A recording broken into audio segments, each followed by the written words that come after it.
आदाब अर्ज़ प्यारे दोस्तों, SSLC मॉडल इम्तिहान के पर्चे सवालात का तज्ज़ियाती व तबस्सुराजाती प्रोग्राम सरमाए उर्दू में आप सबका खैर मक़दम है। നമസ്കാരം പ്രിയ കൂട്ടുകാരെ, SSLC മോഡൽ പരീക്ഷയുടെ ഉറുദു ചോദ്യപേപ്പർ അവലോകന വിശകലന പരിപാടി സർമായെ ഉറുദുവിന്റെ അവസാന ഭാഗത്തിലേക്ക് എല്ലാ കൂട്ടുകാർക്കും ഹൃദ്യമായ സ്വാഗതം. കഴിഞ്ഞ 2 ഭാഗങ്ങളിലായി 1-2 മാർക്കുകളുടെ വസ്തുനിഷ്ഠ മാതൃകയിലുള്ള 12 ചോദ്യങ്ങളും 3 മാർക്കുകളുടെ വിവരണാത്മക മാതൃകയിലുള്ള 10 ചോദ്യങ്ങളുമാണ് ചർച്ച ചെയ്തത്. ഈ ഭാഗത്തിൽ 23 മുതൽ 30 വരെയുള്ള 4 മാർക്കുകളുടെ 8 ചോദ്യങ്ങളാണ് ചർച്ച ചെയ്യപ്പെടുന്നത്. ഇവയുടെ ഉത്തരം 4-5 വാചകങ്ങളിൽ എഴുതിയാൽ മതിയാകും. 1-2 വാചകങ്ങൾ അധികമായാൽ കുഴപ്പമില്ല, കുറയാതിരിക്കാൻ പ്രത്യേകം ശ്രദ്ധിക്കേണ്ടതാണ്. ചോദ്യം 23. अंजलि अपने माँ बाप के साथ दादा जान के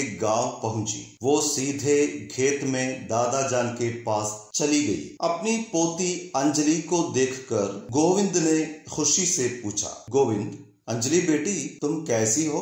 बच्चों, गोविंद और अंजलि की गुफ्तगू आगे बढ़ाइए. യൂണിറ്റ് 3 പാഠഭാഗം 8 മിട്ടി കി സൂന്ധി ഖുഷ്ബു എന്ന സംഭാഷണ ഭാഗത്തെ ആസ്പദമാക്കി അതിലെ കഥാപാത്രങ്ങളായ ഗോവിന്ദ് എന്ന വൃദ്ധനായ കർഷകനും അയാളുടെ കൊൽക്കത്തയിൽ നിന്ന് നാട്ടിലെത്തിയ പൗത്രി അഞ്ജലിയും തമ്മിലുള്ള സംഭാഷണ രചനയാണ് ചോദ്യം. ഇവിടെ സംഭാഷണത്തിൽ നിഴലിച്ച് കാണേണ്ട 2 കാര്യങ്ങളുണ്ട്.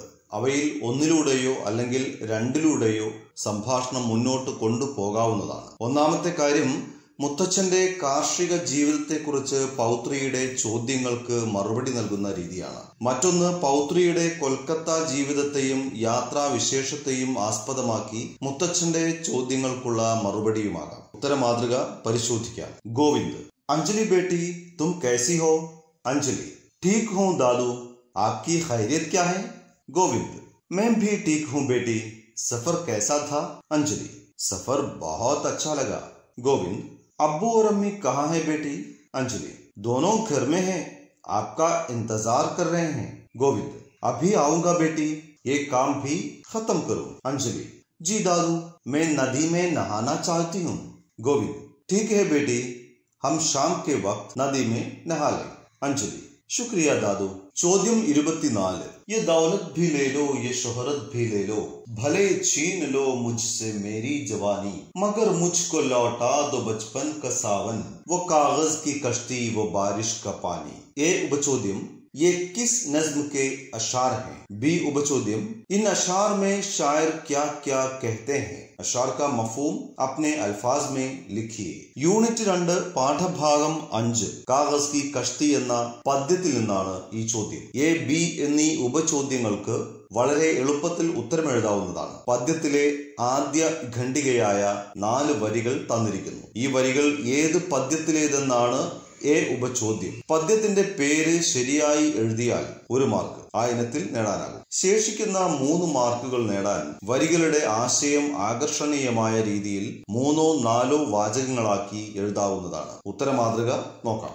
എ, ये नज्म कागज की कश्ती के अशार हैं. बी, ये अशार सुदर्शन फाखिर के लिखे हुए हैं. शायर इस नज्म में अपने बचपन की याद कर रहे हैं. इन अशार में शायर बता रहे हैं कि अपनी दौलत, शोहरत और जवानी को लेकर उनके बदले बचपन का सावन, बारिश का पानी और कागज की बनी हुई कश्तियों को लौटा दे. क्योंकि शायर अपने बचपन की जिंदगी ज्यादातर पसंद करते हैं. शायर बच्चों के जैसे खेलना चाहते हैं. ചോദ്യം 25. 20 साल के बाद जफर अली अपने गांव देखने गया. गांव का मंजर बिल्कुल बदल चुका था. मिट्टी के कच्चे रास्ते अब पक्की सड़कों में बदल गए हैं. छोटी दुकानों की जगह बड़ी बड़ी इमारतें हैं. बच्चों, आपके गांव या शहर में आजकल क्या क्या तब्दीलियां आई हैं? नोट लिखिए. യൂണിറ്റ് 2 പാഠഭാഗം 6 യാദ് ആ രഹി ഹെ എന്ന വിവരണത്തെ ആസ്പദമാക്കി കൂട്ടുകാരുടെ ഗ്രാമത്തിലോ പട്ടണത്തിലോ ഉണ്ടായിട്ടുള്ള മാറ്റങ്ങൾ എന്തെല്ലാം എന്നതിനെ കുറിച്ച് കുറിപ്പ് തയ്യാറാക്കാനാണ് ചോദ്യ നിർദ്ദേശം. കൂട്ടുകാരുടെ കുട്ടിക്കാലത്ത് ഗ്രാമത്തിന്റെയോ പട്ടണത്തിന്റെയോ അവസ്ഥകളിൽ നിന്ന് ഇക്കാലത്ത് വന്നിട്ടുള്ള ഭാവ മാറ്റങ്ങളാണ് ഇതിനുത്തരമായി എഴുതേണ്ടത്. പഴയ അവസ്ഥയെ ഉദ്ധരിച്ചുകൊണ്ട് പുതിയ അവസ്ഥ വിവരിക്കുകയാണ് ശരിയായ രീതി. उत्तरम എങ്ങനെയെന്ന് നോക്കാം. पुराने जमाने के मुताबिक आजकल हमारे गांव में बहुत कुछ तब्दीलियां आ चुकी हैं. हमारे गांव के मनाजिर अब बिल्कुल बदल चुके हैं. पुरानी गलियां और कच्चे रास्ते अब पक्की सड़कों में बदल गए हैं. खेतों और बागों की जगह अब ऊंचे ऊंचे मकान और बड़ी बड़ी इमारतें नजर आ रही हैं. छोटी छोटी दुकानों की जगह बड़े बड़े बाजार हैं. बैलगाड़ियों और साइकिलों से भरे हुए रास्ते अब मोटर गाड़ियों से भरे हुए हैं. असल में हमारे गांव का रुख आजकल बिल्कुल बदल चुका है. ചോദ്യം 26. किसान सारे लोगों की भूख मिटाते हैं. उनकी मेहनत से ये दुनिया चलती है. बच्चों, किसानों की मेहनत और उनकी अहमियत के बारे में अपने ख्यालात लिखिए. कम से कम 5 जुमले. യൂണിറ്റ് 3 പാഠഭാഗം 11 ന ധൂപ് സെ പരേശാൻ എന്ന ലേഖനത്തോട് കൂടുതൽ ചേർന്നു നിൽക്കുകയും എന്നാൽ മൂന്നാമത്തെ യൂണിറ്റിലെ എല്ലാ പാഠഭാഗങ്ങളിലൂടെയും സഞ്ചാരം നടത്തുകയും ചെയ്യുന്ന വളരെ സുപ്രധാനമായ ഒരു ആശയമാണ് ഈ ചോദ്യത്തിന്റെ പശ്ചാത്തലം. എല്ലാ മനുഷ്യരുടെയും പശി അകറ്റുന്നത് കർഷക സമൂഹമാണെന്നും അവരുടെ പ്രയത്നം മൂലമാണ് ലോകം തന്നെ ചലിക്കുന്നതെന്നും ആമുഖമായി പറഞ്ഞ കർഷകരുടെ അധ്വാനത്തെയും അവരുടെ പ്രാധാന്യത്തെയും കുറിച്ചുള്ള കൂട്ടുകാരുടെ അഭിപ്രായങ്ങൾ 5 വാചകങ്ങളിൽ കുറയാതെ എഴുതാനാണ് നിർദ്ദേശം. ആമുഖം തന്നെ ഉത്തരാംശം ഉൾക്കൊള്ളുന്ന പ്രസ്താവനയാണ് എന്നതിനാൽ ഉത്തരം വളരെ എളുപ്പമായി തീരുന്നുണ്ട്. ഇവിടെ ഉത്തരമാതൃക കാണാം. किसानों की मेहनत के असरात हर जमाने में नजर आने वाले हैं. किसानों की मेहनत की वजह से ये दुनिया अच्छी चल रही है. हमारी भूख मिटाने में किसानों की मेहनत जरूर है. दुनिया की तरक्की किसानों की मेहनत के बगैर नहीं हो सकती है. इंसान की जिंदगी कायम रखने के लिए खाने पीने की चीजों की जरूरत पड़ती है. दुनिया में किसानों की अहमियत बुलंद दर्जे पर है. इससे बढ़कर किसी की भी अहमियत नहीं होती है. ചോദ്യം 27. जंगल बर्बाद करने और पहाड़ तोड़ने की वजह से हमारी फितरत और हयातियाती निजाम दिन ब दिन बिगड़ते जा रहे हैं. बच्चों, अपने गांव की फितरत और हयातियाती निजाम की हिफाजत के लिए हम क्या कर सकते हैं? നോട്ട് लिखिए. യൂണിറ്റ് 2 പാഠഭാഗം 7 ഖജ്രി കെ സായമേ എന്ന കഥയെ അടിസ്ഥാനപ്പെടുത്തിയിട്ടുള്ള ഈ ചോദ്യം വളരെ കാലിക പ്രസക്തി എടുത്തുകാട്ടുന്നത് തന്നെയാണ്. വനനശീകരണവും കുന്നുകൾ ഇടിച്ച് നിരത്തലുമൊക്കെ പ്രകൃതിയുടെയും ജൈവിക ആവാസ വ്യവസ്ഥകളുടെയും ദിനംപ്രതിയുള്ള തകർച്ചയ്ക്ക് കാരണമാണെന്ന് ചൂണ്ടിക്കാട്ടി നമ്മുടെ ഗ്രാമത്തിന്റെ പ്രകൃതിയുടെയും ജൈവ വ്യവസ്ഥിതിയുടെയും സംരക്ഷണത്തിനായി നമുക്ക് ചെയ്യാൻ കഴിയുന്ന കാര്യങ്ങൾ കുറിപ്പാക്കി എഴുതാനാണ് ചോദ്യത്തിലുള്ള നിർദ്ദേശം. പ്രകൃതിയുടെയും ജൈവ വ്യവസ്ഥിതിയുടെയും സുസ്ഥിര നിലനിൽപ്പിനു വേണ്ട കാര്യങ്ങൾ കൂടുതൽ ശ്രദ്ധയോടെ കൊണ്ടു നടക്കേണ്ടതുണ്ട്. അവ വാചകങ്ങളാക്കി എഴുതിയാൽ ഉത്തരമാകുന്നതാണ്. ഉത്തരമാതൃകയിലേക്ക് കണ്ണോടിക്കാം. फितरत को बरकरार रखने में हयातियाती निजाम का बड़ा हिस्सा है, क्योंकि हयातियाती निजाम फितरत का एक अहम जुज है. हमारे गांव की फितरत और हयातियाती निजाम की हिफाजत करना हमारा ही फर्ज है. यहाँ काफी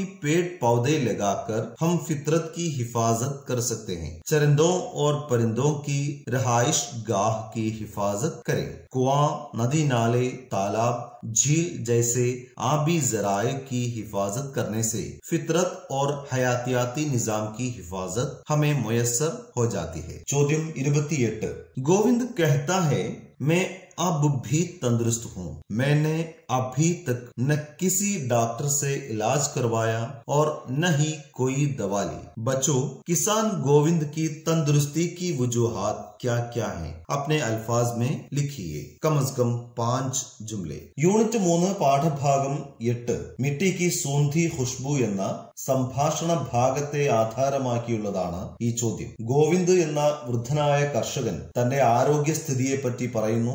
ജീവിത കാലഘട്ടത്തിൽ ഇതുവരെ താൻ വൈദ്യസഹായം തേടുകയോ മരുന്ന് കഴിക്കുകയോ ചെയ്തിട്ടില്ലെന്ന് തന്റെ പൗത്രിയോട് പറയുന്നതാണ് രംഗം. അദ്ദേഹത്തിന്റെ മെച്ചപ്പെട്ട ആരോഗ്യസ്ഥിതിയുടെ കാരണങ്ങൾ എന്തെല്ലാമാണെന്ന ചോദ്യത്തിന് കൂട്ടുകാരുടെ കഴിവനുസരിച്ച് സ്വന്തം വാക്കുകളിൽ 5-ൽ കുറയാത്ത വാചകങ്ങൾ എഴുതാനാണ് ചോദ്യനിർദ്ദേശം. ഇവിടെ 80 വയസ്സുകാരനായിരുന്നിട്ടും ആരോഗ്യസ്ഥിതി മെച്ചപ്പെട്ടിരിക്കാൻ കാരണം അദ്ദേഹത്തിന്റെ ചിട്ടയായ ജീവിതക്രമങ്ങൾ തന്നെയാണ് മുഖ്യം. കഴിക്കുന്ന ഭക്ഷണം, ചെയ്യുന്ന ശീലങ്ങൾ, ജീവിത സാഹചര്യങ്ങൾ മുതലായവ ഇതിന് കാരണങ്ങളാണെന്ന് ഉത്തരം എഴുതാവുന്നതാണ്. ഉത്തരമാതൃക ഇങ്ങനെയാണ്. किसान गोविंद बुढ़ापे में भी तंदुरुस्त रहता है. वो खूब मेहनत करने वाला है. वो अपने खेतों और बागों में अनाज, तरकारियां और फल पैदा करता है. वही चीजें खाता है जिसकी वजह से उसकी सेहत मजबूत हो जाती है. उसकी जिंदगी में कभी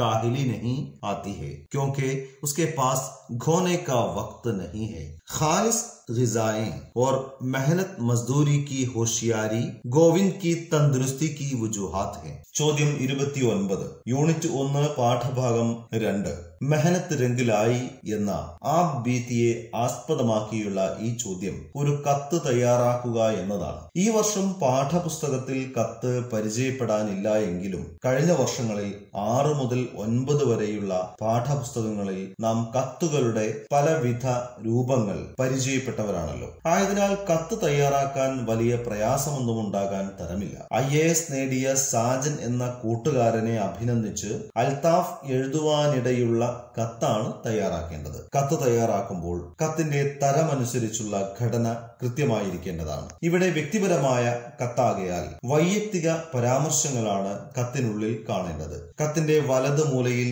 എഴുതുന്ന അല്ലെങ്കിൽ അയക്കുന്ന സ്ഥലം, താഴെ തീയതി എന്നിവ ഉണ്ടായിരിക്കണം. തുടർന്ന് താഴെ അല്പം ഇടത്തോട്ട് മാറി സംബോധന വാക്യങ്ങളാകാം. ഇത് ആളുകൾക്കനുസരിച്ച് മാറ്റം വരാം. ഇവിടെ കത്ത് എഴുതുന്നയാളും സ്വീകരിക്കുന്നയാളും തമ്മിലുള്ള ബന്ധം മനസ്സിലാക്കാവുന്നതാണ്. ശേഷം കത്തിന്റെ പ്രധാനപ്പെട്ട ഭാഗമായ വിഷയം അഥവാ സന്ദേശത്തിലേക്ക് പ്രവേശിക്കാം. ഇതിന്റെ തുടക്കം ക്ഷേമാന്വേഷണം ആയിരിക്കണം. എന്നിട്ട് വേണം കാര്യ വിശദീകരണം. കത്തിന്റെ അന്തിമ ഘട്ടത്തിൽ താഴെ ഇടതുമൂലയിലായി എഴുതുന്നയാൾ ആരാണെന്ന് വ്യക്തമാകുന്ന ഇടമാണ്. ഇവിടെയും രണ്ടുപേരും തമ്മിലുള്ള ബന്ധം മനസ്സിലാക്കാവുന്നതാണ്. കത്ത് തയ്യാറാക്കുന്നതിന്റെ ഉത്തരമാതൃക എങ്ങനെയെന്ന് കാണാം. ലണ്ടൻ 1 मार्च सन 2021 ईस्वी. प्यारे दोस्त आदाब. मेरी उम्मीद है कि आप और घर वाले बखैर होंगे. यहाँ लंदन की मेरी जिंदगी खुशगवार है. अब मैं बहुत खुश हूँ कि आपने IAS के इम्तिहान में कामयाबी हासिल की है.